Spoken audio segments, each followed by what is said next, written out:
kesempatan kepada Ahli Majlis Pimpinan Tertinggi Parti Pribumi Bersatu Malaysia, Dr. Muhammad Faiz Naaman, untuk menyampaikan ucapan beliau. Dipersilakan dengan segala hormatnya. Terima kasih Puan Pengerusi Majlis. Yang dihormati Tuan Haji Salahuddin Ayub daripada Amanah, YB Rafizi Ramli, Wakil Parlimen Pandan, dan Tuan Said Ibrahim daripada Ketua Penerangan PKR, dan anak muda Saudara Syekh Omar Ali daripada DAP, dan YB Eric, YB Tangkap dari DAP. Jadi, apa khabar orang Johor? Apa khabar orang Ledang? Saya tanya ni sebab saya berasal dari luar Johor lah. Tapi dahulu saya pernah tinggal di Johor Bahru selama 4 tahun. Jadi sejujurnya sebelum ini saya bukanlah orang politik. Saya berasal daripada satu NGO yang agak terkenal lah, iaitu NGO Perkasa. Saya diletakkan dalam satu biro yang agak unik pada satu-satu NGO yang pro Bumi Putera ni. Biro ini, biro nama dia Integriti dan Anti Rasuah. Jadi dalam Perkasa dahulu saya salah seorang ahli Dewan Tertinggi Perkasa yang agak muda. Bila diletakkan dalam satu biro yang baru dan juga berat. Jadi ketika saya aktif dalam Perkasa inilah, dalam biro Integriti dan Anti Rasuah, tuan-tuan dan puan-puan, saya boleh kata 90% kes yang kami kendali lah, yang buat anaya kepada orang Melayu sendiri, kepada hak Bumi Putera sendiri, kepada hal negara dan juga agama, yang kianatnya ialah orang Melayu yang berkuasa sendiri, tuan-tuan. 90%. Jadi dia menimbulkan satu persoalan kepada saya. Ini bukan soal kaum lain jahat, agama lain tak baik. Ini soal masalah individu, dan dia masalah bersama. Saya yakin sebagai rakyat Malaysia, tak kiralah kita ni kaum apa pun, Cina ke, Melayu ke, India ke, kita tolak golongan korup, tuan-tuan. Kita tolak golongan yang khianat dan tak amanah dan menindas. Jadi ia satu kesedaran kepada saya. Apabila kita berada dalam NGO ini, kita cuba nak berjuang benda ni. Paling-paling pun kalau NGO dia boleh desak sajalah.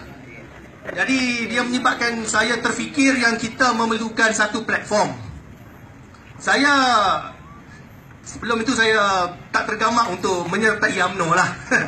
Kita pun tahu parti UMNO ni apabila Tun sudah bukan lagi Perdana Menteri, dia sedikit sebanyak macam-macam isu. Jadi di sinilah kita pada hari ini, apabila pemimpin-pemimpin kita dahulu daripada UMNO bukan saja dipecat secara komplot, seperti tokoh kita daripada Johor, Tan Sri Muhyiddin Yassin, orang nombor 2 negara, tuan-tuan. Anwar pun sama kena. Jadi golongan yang cuba memperjuangkan kebenaran ini, apabila bersuara menentang bos, akhirnya dimalukan dengan cara dipecat. Walaupun banyak jasanya, tuan-tuan. Tan Sri Muhyiddin Yassin sebelum ini MB Johor, banyak juga dia punya jasanya. Dan kita tidak lupa macam mana MB Kedah tiba-tiba dipecat, tak ada sebab yang konkret. Jadi dekat sini kita lihat politik sebegini yang dimainkan oleh UMNO adalah amat jijik sekali, tuan-tuan. Sebab politik yang sebeginilah menyebabkan golongan, terutamanya golongan muda yang berpendidikan tinggi, dia tak boleh hormat lagi UMNO dan Barisan Nasional secara umumnya.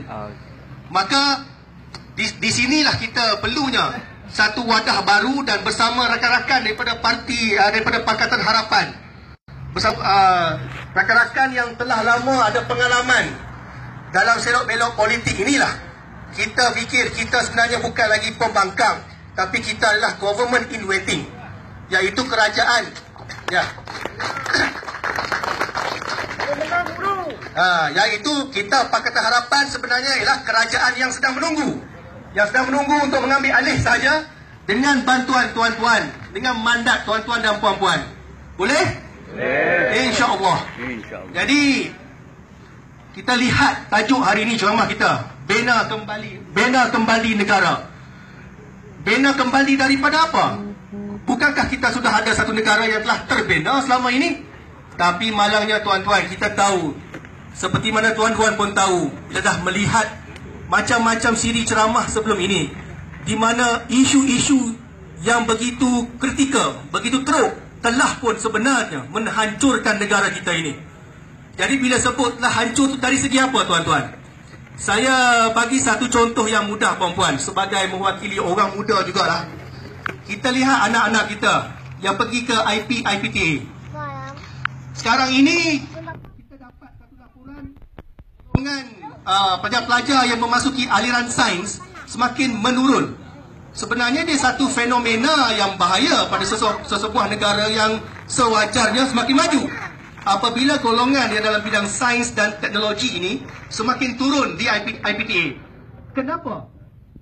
Kita kena tahu di sini disebabkan beberapa dan juga kecenderungan kerajaan kita yang tidak menyokong pengembangan industri yang berkaitan sains dan teknologi ini. Tidak seperti zaman sebelum ini, tuan-tuan. Kita tengok zaman Tun. Dia begitu bangkitkan negara ini daripada pertanian pergi ke industri berat. Sampai boleh buat kereta, Proton semua.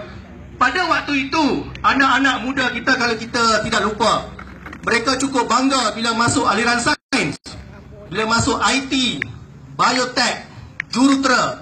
Sekarang ini kita dah tak dengar lagi semangat yang sebegitu. Kurang dengar. Malah, bila mereka masuk ke dalam bidang sains, kita tahu yang yuran pun lebih mahal daripada bidang yang bukan sains. Dan apa jaminan mereka nanti bila keluar untuk nak mencari kerja? Untuk nak adakan kerja untuk golongan-golongan yang berlatar belakangkan sains dan teknologi ini memerlukan satu kerajaan yang fokus dan betul-betul bersungguh-sungguh untuk bawa negara ni ke arah itu. Masalah kita di sini sekarang ini, kerajaan kita selepas Tun Bersara pergi ke Pak Lah. Okey, Pak Lah dia nak buat lebih pada pertanian. Tapi satu benda yang dia lupa, kalau betul dia nak majukan pertanian, dia kena majukan juga bidang bioteknologi. Kalau kita tidak lupa dahulu, dekat akhir pentadbiran Tun, ada diwujudkan projek Bio Valley yang sepatutnya dibuat dekat Dengkil. Jadi apabila dia passing jawatan Perdana Menteri kepada Pak Lah, projek ini tidak diteruskan. Kiranya dia dibatalkan. Jadi walaupun Pak Lah ada usaha untuk nak memajukan pertanian, dia akhirnya jadi separuh masak apabila dia ada gabungan dengan bidang biotech. Itu satu. Bila tibanya zaman Najib, kita tengok apa dia buat kepada wang negara kita, tuan-tuan. 42 bilion boleh dikatakan dana daripada negara, hasil cukai rakyat. 42 bilion tu kalau dia fokus buat memajukan industri, memperkasakan industri berat dan sains berteknologi tinggi dalam negara kita, berapa ramai graduan-graduan kita boleh diberi pekerjaan? Berapa ramai?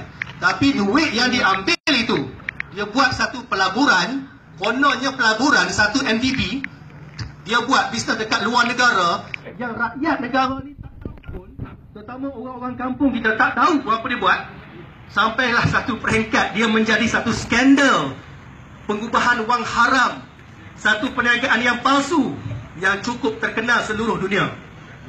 Jadi antara isu yang terakhir saya perjuangkan dalam NGO Perkasa dahulu ialah isu ni lah, tuan-tuan. Satu MDB. Sampai ke satu peringkat, saya bersama kepimpinan Perkasa ketika itu kami turun pergi ke kedutaan US. Pergi ke kedutaan US, kami buat memorandum kepada Presiden Barack Obama. Saya tulis sendiri untuk nak bagi memorandum kepada Presiden Barack Obama supaya Barack Obama menyatakan siapakah dia MO1, Malaysian Official One, yang penjawab awam nombor 1 Malaysia yang terlibat secara langsung dengan skandal ini, kehilangan wang negara ini. Jadi kita desak dia supaya, yalah, Sebut nama dia, siapa dia ni, MO1 ni. Kalau kata beberapa wakil rakyat Barisan Nasional, dia kata MO1 Najib. Sampai satu peringkat wakil rakyat daripada Langkawi pun kata MO1 tu mungkin Agong. Sampai Agong pun dia sanggup tuduh MO1 terlibat dengan bisnes haram dekat US tu. Betapa jijiknya orang kata wakil rakyat UMNO Langkawi Nawawi. Atas dasar itulah bila dia buat kenyataan sebegitu, saya juga bersama kepimpinan perkasa turun pula pergi Istana Negara nak mempertahankan Agong daripada tuduhan dan fitnah. Fitnah golongan yang pemakan dedak Najib ini sanggup mempertahankan Najib, nak pusing pula kepada Agong. Macam tu sekali mereka menderhaka sebenarnya. Jadi nak beritahu betapa korupnya kepimpinan kita sekarang ni. Dari sebesar-besar skandal, dia boleh memberi kesan sehingga sekecil-kecil hal dalam negara ini. Dan yang menerima kesannya ialah anak cucu kita. Apabila mereka hidup, mereka bakal graduate, bakal keluar bekerja dalam satu negara yang korup, yang sukarnya peluang pekerjaan. Apabila berlaku skandal ini, mata wang kita pun ada kesan, kejatuhan mata wang, ekonomi semua teruk. Maka secara tidak langsung dia memberi kesan kepada kebolehan graduan kita mendapat pekerjaan. Satu. Jadi hendak tidak orang-orang muda kita kena bangkit. Saya serulah orang Johor, orang Ledang, orang Malaysia, tak kira kaum dan agama, bangkitlah bersama Pakatan Harapan. Inilah peluangnya, tuan-tuan. Bina lagi. Dan satu saya nak ingatkan kepada khususnya kaum Bumi Putera dekat sini, bahawasanya Pakatan Harapan, semua parti-parti dalam ni telah menandatangani persetujuan mempertahankan perlembagaan negara. Bila sebut perlembagaan negara, ada hak Bumi Putera, ada kedudukan agama Islam dipertahankan. Telah pun ditandatangani oleh keempat-empat wakil parti dalam Pakatan Harapan sebenarnya. Dan mengikut kata Tun Dr. Mahathir, perkara macam ni tak pernah berlaku dalam BN. MCA ke, MIC ke, gerakan tak ada macam ni sign untuk nak mempertahankan perlembagaan negara. Jadi ura-ura fitnah yang kata bahawasanya hak Melayu, kedudukan agama Islam akan tergadai adalah fitnah semata-mata, tuan-tuan. Sebab buktinya ada, kita sign nak mempertahankan perlembagaan yang sedia ada. Sekian, terima kasih tuan-tuan. Hidup rakyat! Demikian tadi ucapan yang disampaikan oleh Dr. Muhammad Faiz Naaman. Seterusnya saya dengan segala hormatnya mempersilakan penganjur sebenar, perancang sebenar pada program kita pada malam ini, Tuan Syed Ibrahim Syed Noor Al-Habsyi, Ketua Penerangan Parti Keadilan Nasional Pusat, merangkap